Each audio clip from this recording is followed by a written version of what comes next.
For a century, SECO has been paving the way for vision.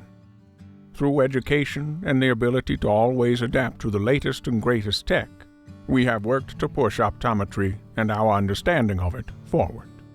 Together, we have built a community of true visionaries. But none of what you see today would be possible without the original idea man, Dr. Archie A. Odom. In 1923, he conceived the idea for an educational congress for optometrists in the Southeast. With this simple idea, a loosely knit organization was formed to hold annual educational meetings. However, it had no ties to any established optometric groups. Later, leaders of the American Optometric Association called for an official connection to the Congress. This meant officially that Congress presidents were designated as AOA regional directors. This arrangement held steady for about a decade before being discontinued. In 1924, 1 year after the loose establishment of the Congress, the first one convened in Textile Hall in Greenville, South Carolina. The fee to get in was just $10. This covered the cost of the banquet for guests as well. Throughout the early to mid-1920s, the Congress was held regularly, only taking a break in 1929 due to the effects of the Great Depression. The original founding states were Alabama, Florida, Georgia, Kentucky, Mississippi, North Carolina, South Carolina, Tennessee, Virginia, and West Virginia. After 9 years of the Congress, the last one with an AOA regional director was held in Charleston, South Carolina, in April 1932. The Optometric Weekly shared that an executive session was held and a permanent association was organized to be known as the Southeastern Congress of Optometry. Dr. Esther Ingram served as president from 1933 to 1934, a time when very few women were in the profession. Dr. Ingram was from Winter Haven, Florida, and quite active in the optometric extension program. At the 1934 meeting in Valdosta, Georgia, more changes were made. The Congress declared its intention to continue solely as an education body. This meant that the organization would remain separated from any AOA political activity. 4 years later, in 1938, the Congress of Birmingham, Alabama made yet another change. Many participants expressed that they thought that the Southeastern meeting should be held in the same city every year. This was the first time this idea was brought up, but no action was taken yet. The 1930s held a lot of change for SECO, but this was only the tip of the iceberg. In 1943, the Southeastern Congress of Optometry celebrated 20 years of meetings in Richmond, Virginia. Here, there was an official name change to the Southeastern Educational Congress of Optometry, reflecting the educational intentions of the organization. That same year, the Women's Auxiliary was formed and added to the association. 1 year later, in 1944, SECO adopted its first constitution and bylaws, as presented by Dr. Archie Odom.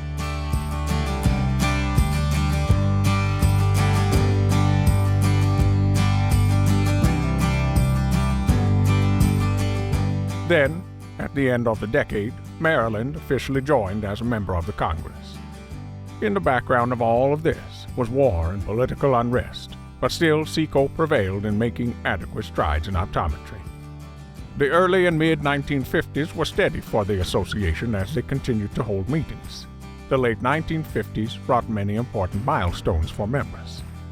In 1957, the first step toward a permanent administration and a permanent association structure was taken.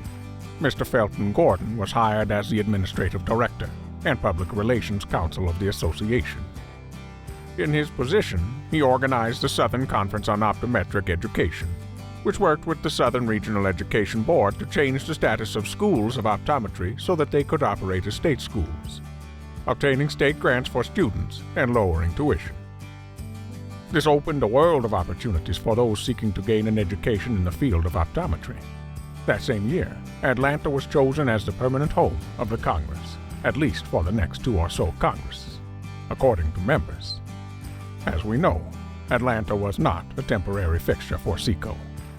Once this was decided, Mr. Gordon was given an office in the Candler Building in Atlanta. In 1958, attendance at Congress reached a whopping 300. This year, a constitution and bylaws were presented at the Congress to become operative upon ratification by 6 states in the association. Bylaws provided that officers for the 1958 to 1959 year automatically became officers of the new association, which was to be called the Southeastern Council of Optometrists. The acronym SECO was officially born.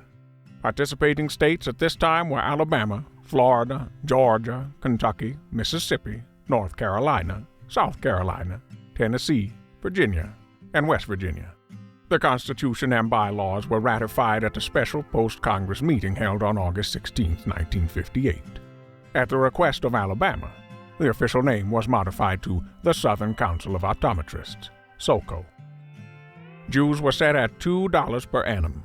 In January 1959, the very first issue of the Southern Journal of Optometry was published. Additionally, this year, SECO was incorporated and granted federal tax-exempt status as a 501c6 organization. The 60s were another decade of great changes for SECO. First, right at the turn of the decade, public affairs information exchange and bulletin services were launched. With this, a public relations workshop was held in Gatlinburg, Tennessee, where delegates from 8 states participated.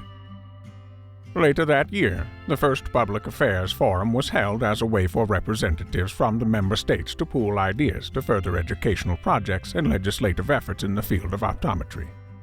This forum became an annual event, held the day before the Congress until 1984. Toward the end of 1960, a few amazing milestones were reached. First, Louisiana and Arkansas joined SECO. Second, membership reached 1,400. In 1961, an important change took place. Plans were made for the Southern Conference on Optometric Education to become part of SECO.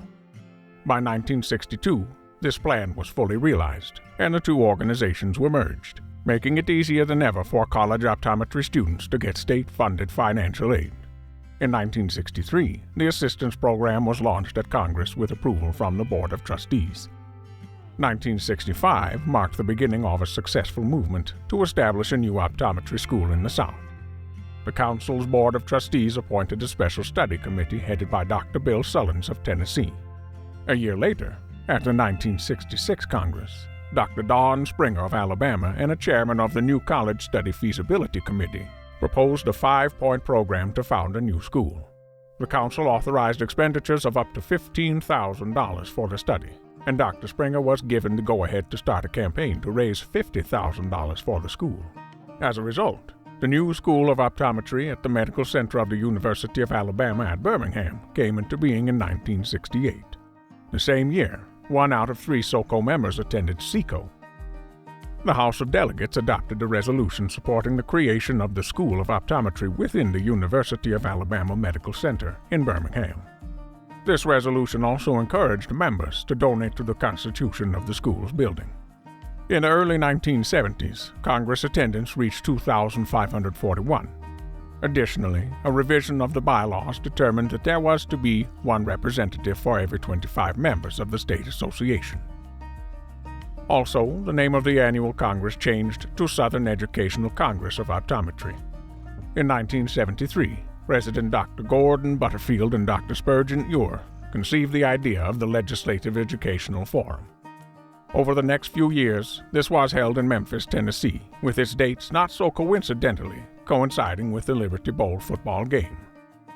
The Southern College of Optometry provided the facilities, taking the opportunity to showcase its new building. The forums brought together influential state legislators and their OD hosts from all over the South, along with representatives of optometry state boards of SECO's member states. Dr. Butterfield explained the value of the forum by stating that 18 legislators were invited from the state of West Virginia over the first few years.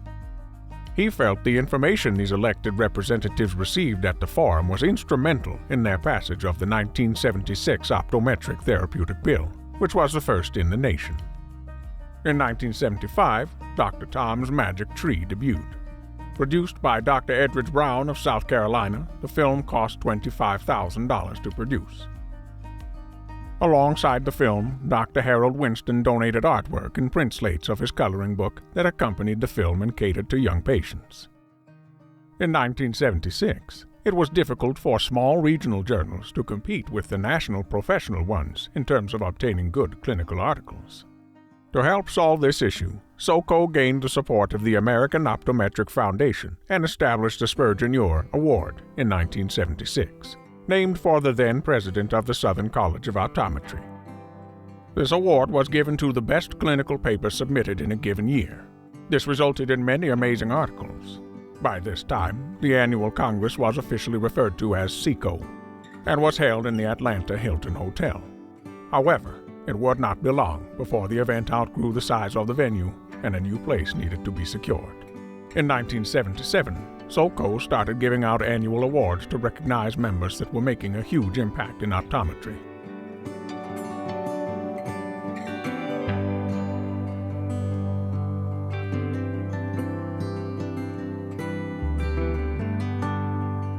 In 1979, Felton Gordon retired as executive director, and Sam Galloway was hired as a replacement. He proved invaluable as a leader due to his experience. Soon, attendance figures were reaching new heights, and a larger, more fitting office space was needed thanks to Sam's vision and efforts. Though Felton officially retired in 1979, he continued to work for the next few years as the director of the Southern Council of Optometrists Pursuing Education. This group sponsored Spain, England, Yugoslavia, Germany, and Switzerland. The 80s brought many things. First, SECO produced a pamphlet called Your Future in Sight to encourage people to pursue an education in optometry. Additionally, the year 1980 allowed for international involvement in scope and SECO to soar. In 1982, a new SECO office was purchased and rezoned.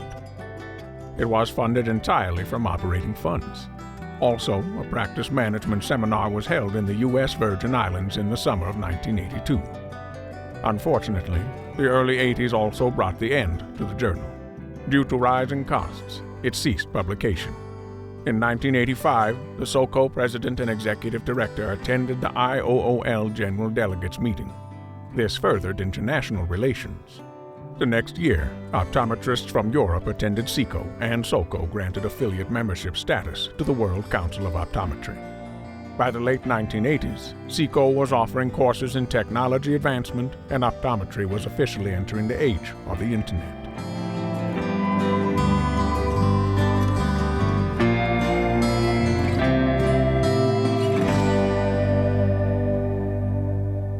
Social functions had always been an important part of SECO. However, the traditional banquet was no longer feasible. Instead, SECO opted for a concert. The first one featured Reba McEntire, and it was a complete success. In 1993, keeping with the goal of improving education, SECO began giving an annual contribution to a few optometry schools. In 1993, an amendment to the bylaws was adopted that included cooperation with international organizations. This year also introduced the Self-Assessment Center, which was so popular a mini one was held in Birmingham, UK. In 1994, the Advanced Media Learning Center was introduced. In 1996, the Armed Forces Optometric Society joined SECO as an associate member. That same year, in an effort to keep up with the Internet craze, optcom.com was created. By 1997, it was the official online community for SECO. At the end of the decade, Optometry 99 was held in Birmingham, UK. It attracted 500 optometrists. In 1999, SECO opened in the Georgia World Congress Center. This complex, with its multi-sized exhibit halls and function rooms, proved ideal for both the education program and the exhibits.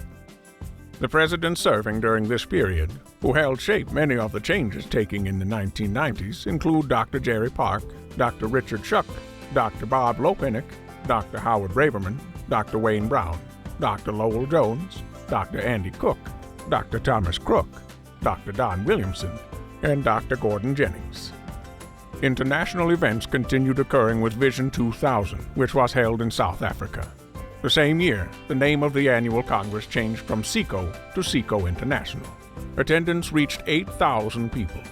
Following this was the launch of SECOInternational.com, which featured online resources and seminars from around the world.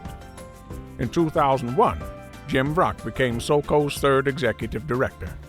Sam Galloway remained with the organization through the early 2000s as the Director of Congress, helping the organization during some pivotal years. Sam's leadership and contributions to the organization over his tenure of more than 27 years are immeasurable. In 2002, Vision 2002 was held in Johannesburg, South Africa. SECO membership reached 6,000 people this year. The rest of the early 2000s brought a new meaning to the posters program with amazing technological additions. Awareness for childhood vision exams was brought to light, and Elizabeth Taylor was hired as the SECO's first female executive director. The exhibit outreach program was created and sold out of booths almost instantly. In 2006, the Saturday night party was held and had its highest turnout ever. 2006 also brought a partnership with Review of Optometry, a seat on WCO's Education Committee, and an increase in the state education grant. 2007 was a big year. First, SECO launched a podcast. Then, the IES program was established with the goal to bring international optometry school members to SECO and provide them with the SECO experience. SECO's online CE program surpassed 5,000 CE courses taken. In 2008, the Association of Optometrists from the UK became an associate member. The Trinidad and Tobago Optometrist Association followed suit, and South Africa soon followed. In 2009, the first Southern Caucus meeting was arranged. SECO and 4 other organizations formed a steering committee to discuss guidelines for optometric continuing education. Additionally, the mission statement was updated to advance the profession of optometry worldwide to benefit public health and well-being through education, professional networking, and strategic partnerships. The presidents serving during this period, who helped shape many of the changes taking place in the 2000s, include Dr. Bob Smalling, Dr. Stuart Thomas, Dr. Vaughn Sanders, Dr. William Spearman, Dr. Richard Phillips, Dr. Lowell Gilbert, Dr. Sidney Stern, Dr. Doug Clark, Dr. Bill Lord, Dr. Jonathan Shrewsbury, and Dr. Ron Bannister. At the beginning of the decade, SECO became the first U.S. optometric organization to receive the UK's CET accreditation. In 2012, SECO and Review of Optometry held a joint conference in Vancouver. In the mid-2010s, SECO's website had a complete revamp that included new information, a job site, and other amazing features. For more FaceTime, SECO launched a new hosted buyer program, and in 2015, the first International Leaders Forum was held. It was run by Dr. Glenn Steele, SECO's international ambassador. Around this time, both Costa Rica and Colombia became associate members of SECO. In 2017, along with appointing a second female president, Dr. Lynn Hammonds, a new healthcare management program debuted called MedPro 360. It was designed for healthcare practitioners from all different specialties. In 2018, the Armed Forces Optometric Society joined SECO and the AOP in the annual London Education Meeting. The same year, Dr. Paul Ajamian was presented with the President's Award in recognition of his outstanding service to the advancement of continuing education, serving over 30 years as a volunteer of SECO. Prior to 2018, he received the Optometrist of the South Award in 1995. Dr. Ajamian has served on the CE Committee since 1983 and has been the General Chairman of the committees since 2002. After over 50 years in Atlanta, SECO moved to New Orleans due to venue availability. But this prompted an entire revamp of the event that was met with positivity from attendees. In 2019, the Oklahoma Association of Optometric Physicians joined SECO, becoming the organization's 13th member state. The presidents serving during this period include Dr. Neil Drazen, Dr. Ron Foreman, Dr. Darby Chazon, Dr. Jim Herman, Dr. Stan Dickerson, Dr. Ted McElroy, Dr. Lynn Hammonds, Dr. Emilio Balius, and Dr. Max Ernst. In 2020, the pandemic brought challenges, but SECO evolved, creating online webinars via SECO Live. Following the pandemic, SECO 2021 Congress featured a virtual registration option that included 49 courses and 70 hours of CE. Soon, SECO University subscribers grew to over 33,000 optometrists and 1,300 allied healthcare professionals. A partnership with the National Academy of Opticianry was developed in 2020 and expanded in 2022 with the new education tracks and networking opportunities for opticians. The president serving since 2020 includes Dr. Max Rayner, Dr. Richard DeRocher, and Dr. Christine Cook. In 2023, at the House of Delegates, we will celebrate the passing of the gavel from our third female president, Dr. Christine Cook, to our fourth, Dr. Michelle Cooper. In the past 100 years, SECO has seen exponential growth. Our history shows our ability to evolve and pivot, and we hope that the next 100 years will bring even more amazing changes and challenges for our event and our organization.